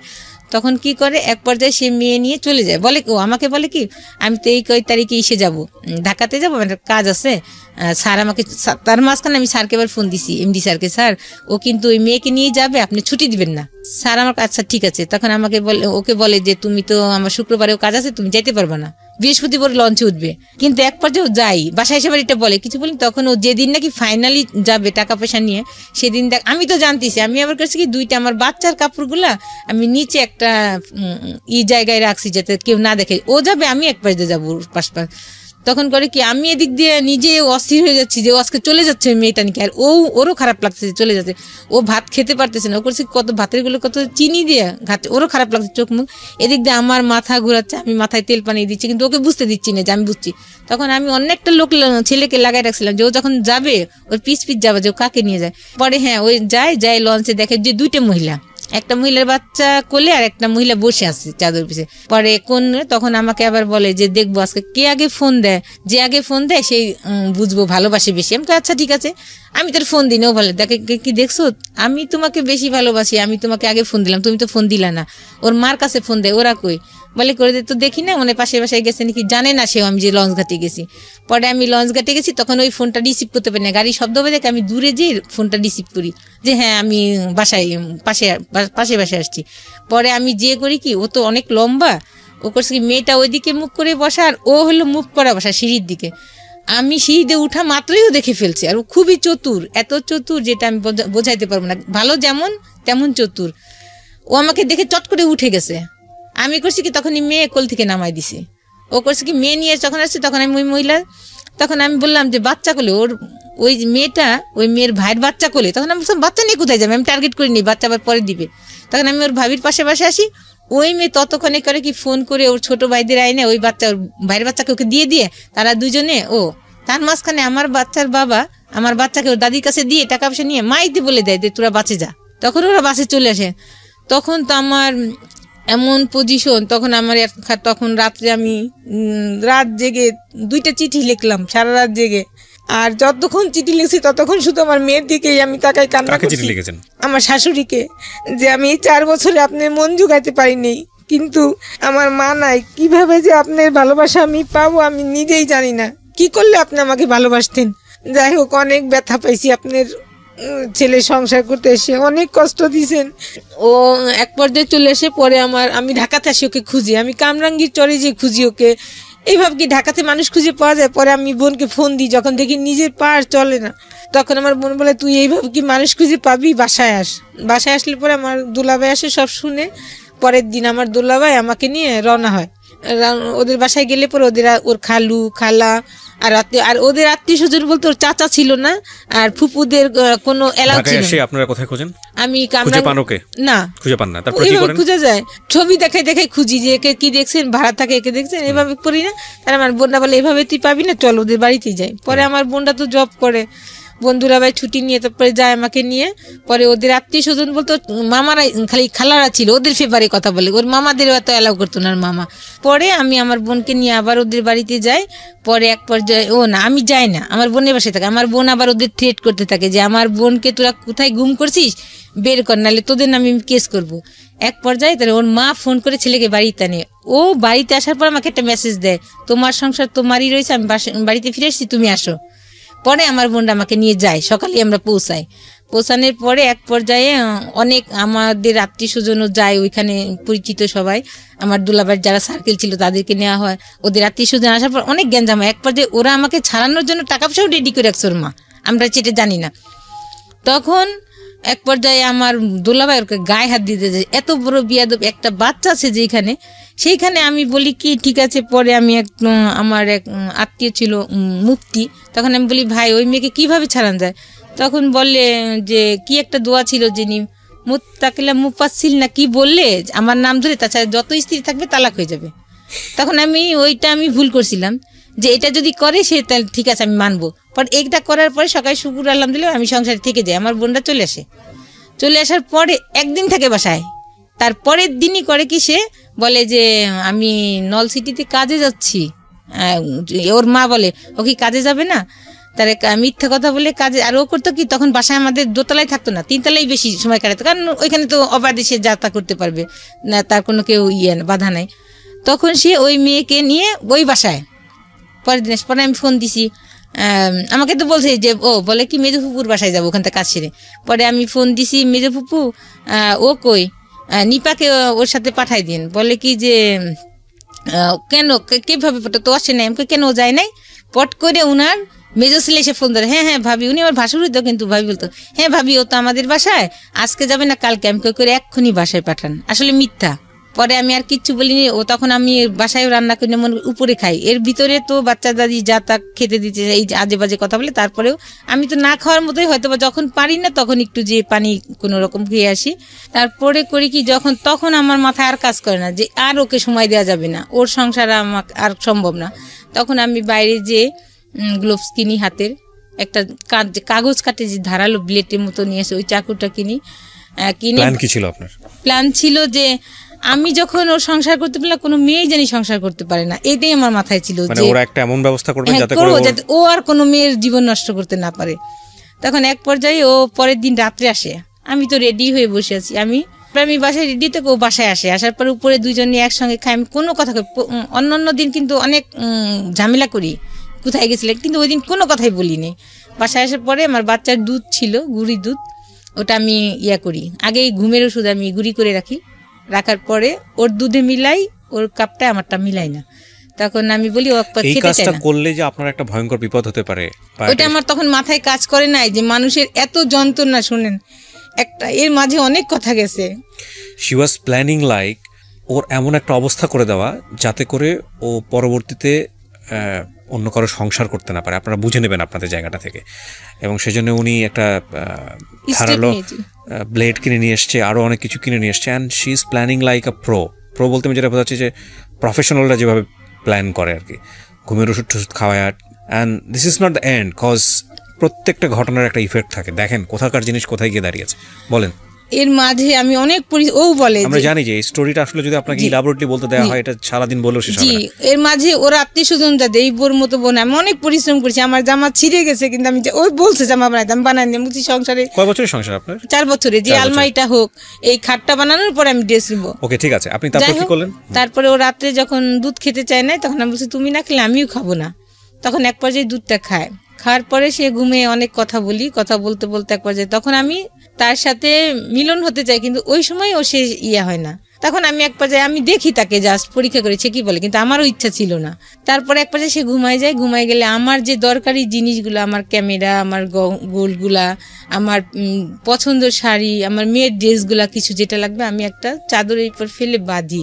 আর আমার কিছু বাইরের কিছু ইলেকট্রিক জিনিস ছিল, ঘর মোছা মেশিন, ঘর ঝাড় দেওয়া মেশিন, আরও আমার প্রিয় জিনিসগুলা আমি করি কি, আমার ড্রয়িং রুমে খাট ছিল সামনে, আমি মেয়েটাকে আগে ওখানে শোয়াই যাতে আমি দ্রুত মেয়েকে নিয়ে চলে যেতে পারি। মেয়ের শীতের পোশাক পরাই ঘুম পাড়ায় রাখি, আর আমিও আগে বোরকা পরে ফেলি। পরে বলে আমি নিয়ে তখন আমি মশারিটা নাই, আমার প্রিয় লেপ ছিল, আমার একদম পছন্দের অনেক দামি লেপ, মশারি, আমার কাটা, আমি সব ওকে গায়ে দিয়ে আসছি কেন, যাতে ও শীতে কষ্ট না খায়, ওকে মশারি না কামড়ায়। কিন্তু কাজটা করছি খুব জিদে, কিন্তু আমি চাইনি যে ওকে একটা মশারিও কামড় দিই, কিন্তু আমি ক্ষতি করছি, কারণ যে আমার মনে যে ব্যথা, আপনি ঘুমের মধ্যে থাকা অবস্থায় কাজটা করেন, থাকার অবস্থায় কাজটা করি, তখন ও জেগে উঠে। তারপরে আমি ওটা জেগে ওঠার পরে কি করে, আপনাকে ধরে ফেলে না? ও চিৎকার করে না বেশি, যাই হোক। তখন সাথে সাথে আমি আমার ওইটা ছুরিটা আমার হাতেই থাকে, আমার মেয়েকে আমি নিয়ে আসি। ওর মোবাইলটা আবার আমার কাছে ছিল, ওর মোবাইলটা ওই আমি ড্রয়িং রুমে পড়ে যায় আমার কাছ থেকে, পড়ে গেলে আমি মেয়েটাকে, তখন আমার জুতাও পরার আমার ছিল না, মনে ছিল না, আমি নিয়ে চলে আসি। তখন অনেক শীত ছিল, 28শে ডিসেম্বর 12 সালের। তখন আমার মেয়েটাকে আমি বলি আম্মু কুকুর ডাকতেছে, আমি বলছি আম্মু। তখন আমি ওদের বাসা চিল্লাপাল্লা শুরু হয়েছে, ওর মা চিৎকার করে কান্না করতেছে, তখন চিৎকার করে কান্না করতেছে, সব আমি তো দেখতেছি, দূরে থেকে দেখা যাচ্ছে, মানুষ দেখা যায় না কিন্তু শব্দগুলো শোনা যাচ্ছে। তখন আমার মেয়েকে বলে আম্মু কুকুরে ডাকে, তুমি করো, আমাদের তো ধরে ফেলবে, তুমি কথা বলো না। ওকে আমি তখন খুব পারে, তখন আমার সামনে দিয়ে অ্যাম্বুলেন্সে নিয়ে যায়, অ্যাম্বুলেন্সে নিয়ে গেলে ওখানে কাজ করতে পারে, ঢাকায় নিয়ে আসে। ঢাকায় নিয়ে আসলে অ্যাম্বুলেন্সে নিয়ে যায় মানে কি, এই ঘটনা ঘটার পর পরে আমি দেখতেছি আমার সামনে দিয়ে নিয়ে যাচ্ছে, আমি তো সাইডে দাঁড়ানো, আমি তো ফ্যামিলি মেম্বার যারা ছিল তারা তো ওই বিল্ডিং এই ছিল, হ্যাঁ 3 তলায় থাকতো, ওরা তখন 2 তলায় চলে আসছে, ওরা তো সবাই বুঝে গেছে যে আপনি কাজটা করেন, সবাই, আমি তো অলরেডি নাই, বাসায় নাই, তখন সবাই চলে আসছে। আমার তখন কোনো কিছুই নাই, যে because she doesn't have sense, ওই সময়টাতে সেন্স নাই। আমার এর ভিতরে অনেক কিছু গেছে, জানতে কি বলার না, সেন্সটা না থাকার পেছনে অনেক কথা আছে, এর মাঝখানে অনেক কথা গেছে। আমি অনেকবার সুইসাইড করতে চাইছি, যখনই আমি সুইসাইড করতে গেছি, ফ্যানের সাথে ঝুলতে গেছি, তখন আমার মেয়ের মুখ দেখছি আর বলছি যে শেষ ওকে দেখে যাই। যখনই দেখতে গেছি তখনই নেমে আসছি যে আমি যদি মারা যাই তাহলে আমার মেয়ের কিছু থাকবে না। আর শুনেন, বাবারা কষ্ট করেন না সন্তানের জন্য। আজকের এই গল্পটা যারা দেখছেন ভিডিও, তাদের শুধু একটা কথাই বলবো, যারা এরকম ডিসিশন নিতে যাচ্ছেন, এত শর্ট টাইমে পরিচয়, সেটা ছেলের দিকেই হোক বা মেয়ের দিকেই হোক, আজকের এই গল্পটা শুনে দেখে তওবা করেন। Don't do this boss, cause it's not your decision, it's a family decision. বিয়ের পরের জীবনটা যে আসলে কি, বিয়ের আগের টের পাওয়া যায় না। এবং এই সিদ্ধান্ত কোনোভাবেই ইমোশনালি, শুধু ইমোশনালি দুজন মানুষকে ভালো করে না জেনে, দুটো পরিবারকে ভালো করে না জেনে নেওয়া উচিত না, উচিত না, উচিত না, উচিত না। একেবারে আমৃত্যু পর্যন্ত আমি এই কথাটাই বলবো, যতদিন রেডিও প্রোগ্রাম করবো। Do not do this, do not do this, do not do this, please. তারপর কি হলো? তারপর ওকে নিয়ে ঢাকাতে আসে। ওই দিনই আমি অনেক কুয়াশা থাকে, ওই দিন আমি আমার বোনের সাথে কন্ট্যাক্ট হয় শুধু, আর কারোর সাথে আমি কথা না বলে ফোনের সাথে কন্ট্যাক্ট করি, ফোনটা অফ স্টপ করে দিই। তারপর একটা অটো আমাকে একটা আমার জায়গাটার নাম মনে নেই, বাস স্টপিটে আমাকে রেখে যায় আমার বাচ্চা সহ। তাকে আমি অনেক শীত, আমি বসে থাকি, কেউ থাকে না, গার্ডরা থাকে, ওখানে বসে থাকি। তারপর একটা সকাল 6টার দিকে বাস আসে, একটু দেরি হয় বাস আসা, কারণ কুয়াশা ছিল অনেক। আসলে পরে তারপরে আমি গাজীপুরে যাই, গাজীপুরে আমার বোনের ওখানে বাড়ি আছে, ওখানে যাই আমাকে রাখে প্রথম। পরে আমার বোন ওই দিনই ওই ঘটনাটা সবাই জেনেও ফেলছে, পুরো এলাকায় জানা হয়ে গেছে। পরে আমার ফ্যামিলিতে জানছে, আমার বোনাই তো অনেক রাগারাগ আছে, কিন্তু আমার বোনাই রাগ মানে এদিক দিয়ে রাগারাগি তো, কিন্তু আমার বোন বলতেছে আমার বোনকে আগে বাঁচায় আসি যেটা হোক। তখন আমাকে গাজীপুরে তার বাড়িতেও রাখে নাই, পাশের সাইডে একটা ভাড়া করে রেখেছে। তখন অনেক দিন ওখানে ছিলাম, প্রায় 15 দিন। আমার বোন গাড়িতে করে খাবার দাবার সব পার্সেল দিছে। যখন রাতে কুকুর ডাকতো, আমার মেয়েকে আমি বুকে জড়াই ধরে রাখতাম, মানে এইভাবে পুলিশ আসতো, খালি সারাদিন এটাই মনে হতো। তারপরে আমার মেয়ে দিনের হলে দাঁড়ায় থাকতো, যে আম্মু, আমি বলি আম্মু দাঁড়ায় থাকে না, পুলিশ আসবে। বলে কি আম্মু, আমি দূর থেকে দেখি, আমার আবুজি যখন নামাজ পড়তে যাবেন আমি দূর থেকে আবুজিকে দেখবো, আমাকে পুলিশে ধরতে পারবে না। আর যাকেই দেখতো তাকেই বলতো যে তোমরা কি আমার আবুজিকে দেখছো। ততদিনে কি মামলা হয়ে গেছে আপনার নামে? আপনি কিছু জানেন যে পুলিশ বা এরকম? হ্যাঁ, আমাদের বাড়িতে পুলিশ গেছে, আমি তো সংবাদ পাচ্ছি, আমার ফোন স্টপ করে ফেলেছি। পরে যে ওরা তখনই মামলা করে দিয়েছে বিষয়টা নিয়ে? তারপরে দিনই 29 ডিসেম্বরই তারা মামলা করে দিয়েছে। পরে আমার বোন, আমার মেয়েটা টাইফয়েড হয়ে গেল বাবার টেনশনে, জ্বর হতে হতে পরে আমাকে ধানমন্ডি ক্লিনিকে আমাকে নিয়ে ভর্তি করলো। এর ভিতরে আমার বোনের ছেলে কেউ আমার সঙ্গে যোগাযোগ করে না, বলে যে ও যেন বাসায় উঠতে পারে না, এমন একটা কাজ করছে। দেখা যেত বিয়ে করছে আর অন্য প্রসেস যাওয়া যেত। তখন এক পর্যায়ে আমার বাচ্চাটার এত খারাপ অবস্থা, অ্যানালোকে সে দিতে দিত না, ইঞ্জেকশন দিতে দিত না, স্যালাইন দিতে দিত না। তখন ডাক্তাররা পাশের রুমে যেয়ে বলতো যে আমি তোমার আবুজি চকলেট নিয়ে আসতেছি, তুমি স্যালাইন না, আমি এক্ষুনি আসবো। এইভাবে ডাক্তাররা অন্য পাশে যে ফোন দিলে কথা বললে সে দিতে দিত। তারপরে এক পর্যায়ে আমার বোনটা কান্না করে যে ওর মেয়েটা মারা যাচ্ছে আর তোমরা যাও না। তখন আমার ভাগ্নিটা মেডিকেলে পড়ে, তখন তারা যায় সবাই। আপনার মেয়ের যে অনেক ধরনের সাফারিং এর মধ্যে দিয়ে যাবে পুরো লাইফে, সেটা আমাদের দর্শক যারা আছেন, আমরা যারা আছেন সেটা জানি, কিন্তু এই ঘটনার প্রেক্ষাপটে আপনাকে কি কি ফেস করতে হলো সেটা হচ্ছে আমাদের কনসার্ন এখন। আপনি এই ঘটনার পরে এক অর্থে পলাতক অবস্থায় আছেন, ওনারা মামলা করে দিয়েছে আপনি যেটা বললেন। তারপর আপনার ঘটনাটা কি দাঁড়ালো? পুলিশের কাছে অ্যারেস্ট হওয়া বা অন্য? পরে আমার বোনরা হাইকোর্টে আমাকে নিয়ে যে আমার বাচ্চা সহ আমরা ছিলাম জামিন। তখন হাইকোর্ট কি করলো, 2জন জাজেস ছিলেন, জাজেস 2জন আমার বোন 2জনকে দিলেন জামিন, আমাকে দিল। মামলায় আসামি কয়জন করেছিল? 3জন। আমার 2 বোনকে বলছে তারা সহযোগিতা করে নিয়ে আসছে, এটা বলছে। আচ্ছা, তো আপনার 2 বোন ছিল প্লাস হচ্ছে আপনিও ছিলেন, 3জন আসামি ছিল। হ্যাঁ, আমি 1 নম্বর, তারা 2 নম্বরে। তখন জাজেস আমাকে দিল না। তখন আমার বোনরা বললো যে, আমাকে সাজেস্ট করলো যে দেখ তুই তো ভুলের বশত, আসলে আমরা তো জানি যে তুই কষ্ট করে কাজটা করে ফেলেছিস, মানে কোনো নারী এমন সহ্য করতে পারে না, তারপরেও তো একটা গুনার কাজ হয়ে গেছে, অন্যায় হয়ে গেছে, এখন তুই স্যালেন্ডার কর। শেখ হাসিনা খালেদা জিয়াই যখন জেলে গেছে, আর তোর তো কোনো ব্যাপারই না, তুই যা করার আমরা আছি পিছনে, আমরা তোর সাথে আছি, তোকে আমরা ফেলবো না। এমনি করে আমার বোন অনেক করেছে আমার জন্য, আমার গায়ের চামড়া দিয়েও যদি তাকে জোতা দিই সেটা অন্য হিসাব। তারপরে কি হলো? তারপরে আমার বোন, আমি কোর্ট স্যালেন্ডার করি। কোর্টে সারেন্ডার করেন আপনি? কোর্টে স্যালেন্ডার করি, যে আমাকে কাস্টডিতে দেয় অনেক উকিল, কিন্তু ওদের সিটি, ওরা সবচেয়ে হাই লেভেলের লয়ারকে দাঁড়ায়, 10 জন 12 জন করে দাঁড়ায়। আর আমার সে 2 জন গেছে, আমার বোন চিনে না কোন লয়ার ভার কোনি, তখন আমাকে দেয় না। তখন সব কেসেই সাক্ষী আছে ওর মা, ভাই প্লাস যত উকিল হবে, ওর প্রসঙ্গ নেই হলে বলে সবাই তো জানে এটা। তাহলে কিন্তু আমি চিৎকার করি ম্যাজিস্ট্রেট, বলি স্যার আপনি নিজে চোখে দেখেন।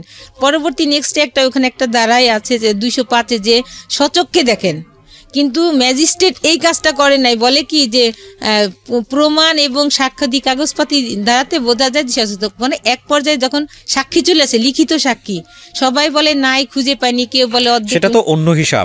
মেডিকেল ট্রিটমেন্টের রিপোর্ট, মেডিকেল ট্রিটমেন্টেও বলে যে নাই, কিন্তু ওরা টাকা দিয়ে এটা করেছে। দেখেন বাংলাদেশে কি হতে পারে না, কিন্তু একটা মেয়ে মানুষের জীবন কত নষ্ট করে দেয়।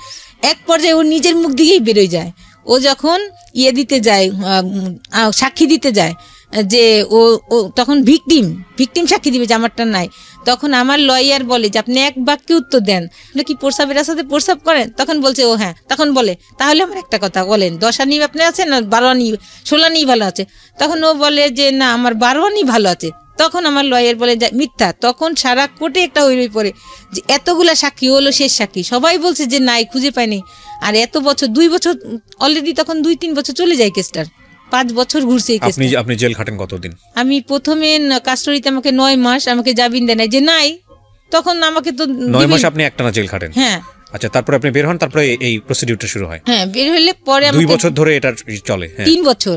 তখন 5 বছরের মাথায় 2012-তে ঘটনা, কেসটা হয় শেষে, একদম বছরের শেষে, কিন্তু 2017-তে রায় হয়, আমার 5 বছর সাজা হয়। ওই সময় আপনার লোয়ার কোর্টে 5 বছরের সাজা হয়ে যায়? জি, হইলে পরে তখন আমাকে ওইখানে আমার যে পরিচিত মানুষ, আমার ভাই বোন সবাই জব করেন, যার যার সংসার নিয়ে দৌড়াতে পারে না, তখন আমি ওইখানে পরিচিত যে ছিল, জেলের ভিতর যে পরিচয় হয়েছিল, ওরা তখন মাদকের ব্যবসা করতো, কিন্তু ওরা মানুষ ভালো ছিল, তাদের সাথে একটা আমার পরিচয় হয় ভিতরে। জীবনে কোনোদিন ভাবছেন জেল খাটবেন? না, কিন্তু আমি আসলে দেখি শুধু খারাপ মানুষই জানে, অনেক মানুষ ওইখানে কেউ কেউ আছে। 14 দিনের রেজাল্ট দেখেন, 14 দিন। বললাম না, আজকে যারা শুনতেছেন, this is not the first time. আমি আমার লাইফে এই রেডিও 13 বছর ধরে রেডিও ক্যারিয়ার আমার, আমি প্রায় 9 থেকে 10 বছর শুধু এই অনুষ্ঠানগুলোই করি, 9 to 10 ইয়ার্স। কত মানুষের জীবন গল্প যে আমি শুনেছি, আমার খালি মোস্ট কেসেস যেটা মনে হয়েছে যে মেয়েদের ক্ষেত্রে সবচেয়ে বড় যে সমস্যাটা, সেটা হলো ইমোশনাল হয়ে বিয়ে করা। মানে এটা যে কী করতে পারে একটা লাইফকে। কত কেস যে আমি উপস্থাপন করেছি। আমি শুধু একটা কথাই বলতে চাই, মেয়েরা বেশি ভিকটিম হয়, বাট ছেলেরাও ভিকটিম হয়। Please do not do. প্রেম আসতে পারে, কিন্তু বিয়ের সিদ্ধান্তের জায়গাটা এরকমভাবে নিয়েন না, কজ জীবনটা যে কত কঠিন। My goodness. ভদ্রমহিলা আরো কি বলে শোনেন। হ্যাঁ, তারপর যেদিন সাজা হয় সেদিন ছিল বৃহস্পতিবার, আমি রবিবারে কোর্ট সিলিন্ডার করি, উনাদের কাছে টাকা পয়সা দিই, যে 30,000 টাকা দিই, যে আপনি আমাকে হাইকোর্ট করেন, বাকি টাকা আমি দিব। তারপরে 5 মাসের মাথায় আমাকে হাইকোর্টে থেকে জামিন দেয়। জজ কোর্টে থেকে আমাকে দেয় না, আমাকে তো মেট্রো কোর্টেতে সাজা হলো, জজ কোর্টেতে আমাকে দেয় নাই। কিন্তু আমি জজ কোর্টেতে কিন্তু 5 বছরের সাজা আমি জজ কোর্ট থেকে পেতাম, আমাকে দেয় নাই জামিন। পরে আমাকে হাইকোর্টে থেকে জামিন দিলে জজ কোর্ট থেকে আমি চলে আসি। পরে ওই সময় আমি যখন জেলে ছিলাম 5 মাস, ওই সময়টা আমার বাচ্চা পানিতে পড়ে গেছিল, তখন আমার বাচ্চা সাঁতার জানতো না, আজকে আমার বাচ্চা এই পর্যায়ে থাকতো না। আমাদের একটা ভুলের কারণে, একটা নারী হয়ে নারী সংসার এবং আমাদের সন্তানগুলো শেষ। আপনি বারবার নারীর কথা কেন বলছেন বলেন তো? আপনার যে জামাই, হ্যাঁ পুরুষ, আপনি তার কথা কেন? ওই নারী যদি না জেনে শুনে আসতো তাহলে আসতো না আমার কথাটা। এটা আপনার 100% ভুল ধারণা। এই চিন্তার জায়গা যদি আপনি ডেভেলপ না করেন, তাহলে হয়তো আপনার জীবনে আবারও ভুল হবে, আল্লাহ মাফ করুক। প্রথম কথা হচ্ছে যে আমার চারপাশে তো ভুল করার মতো অসংখ্য এলিমেন্ট আছে। তার মানে কি বিষয়টা এরকম যে আমি ভুল করব, কেউ একজন এসে আমাকে জোর করে ভুল করাচ্ছে? আমরা তো সবাই অ্যাডাল্ট। মেয়েটার দোষ দিয়ে লাভ কি? আপনার হাজবেন্ড তো থাকা অবস্থায় গেছে, যদি আপনার কথা সত্যি হয়ে থাকে, দোষটা আপনার হাজবেন্ডের। আল্লাহ পাক আমার ইবাদত কবুল করুন। আপনাদের ইন্টারনালি কোনো প্রবলেম ছিল কি না ছিল সেটা তো আপনারা ভালো জানেন, আল্লাহ ভালো জানেন। সেটা ওইটা নিয়ে আমরা বরং ওই মেয়েটাকে দোষ না দিই।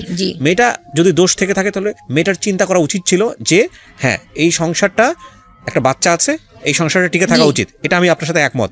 কিন্তু এটার মানে এরকম না, যদি আপনার হাজবেন্ডের স্বভাবই এটা হয়ে থাকে, তাহলে ওই মেয়েটা না থাকলে আরেকটা মেয়েকে সে বেছে নিত। চলে আসছি, এই যে ক্লুটা ধরতে পারছেন।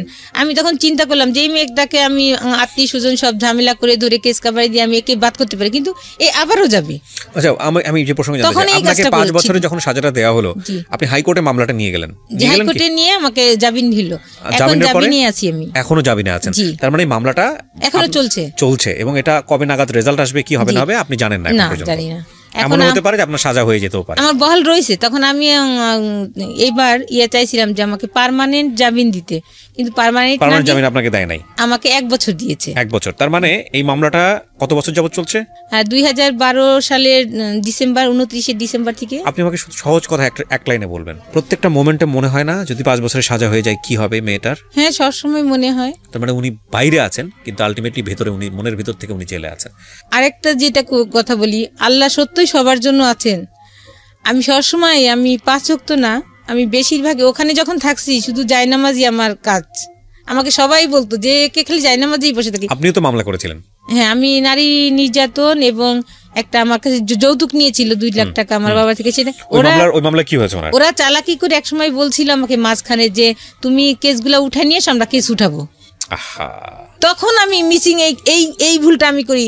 তখন ওর আত্মীয় স্বজন বলছিল, যখন ওরা যেটা বলাইছিল যে সে কেসগুলো উঠে কাগজপত্র নিয়ে এসুক, আমরা মাঝখানে আমি সব কেস উঠাইছি, কিন্তু তারা কেস উঠাবে না। তখন বলে আমার বোনটা গেছে, গাড়ি নিয়ে গেছে, আমাকে নিয়ে গেছে।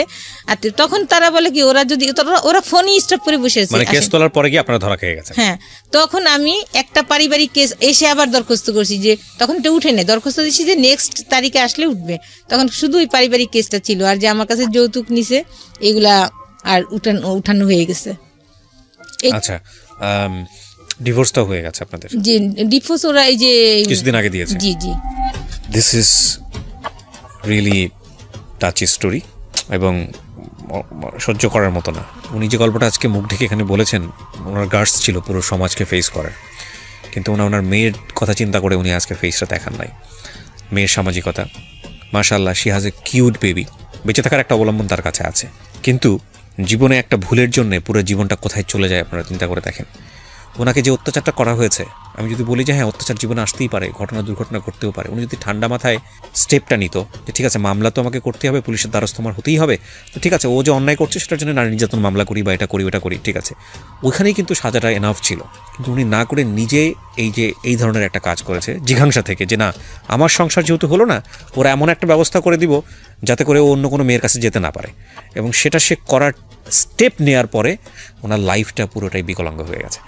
শুধু এটা তো আপনারা পরিণতি দেখলেন, আমি একটা কথাই বলতে চাই যে এটা হয়তো 5 বছর জীবনটাকে একটা ব্র্যাকেটে ফেলে দিয়েছে, আসলে কি হবে না হবে উই ডোন্ট নো। কিন্তু আপনি একটা জিনিস চিন্তা করে দেখেন তো, উনি যতদিন পৃথিবীতে বেঁচে থাকবে, ওনার সামাজিকতার জায়গাটা, ওনার ঘরে একটা মেয়ে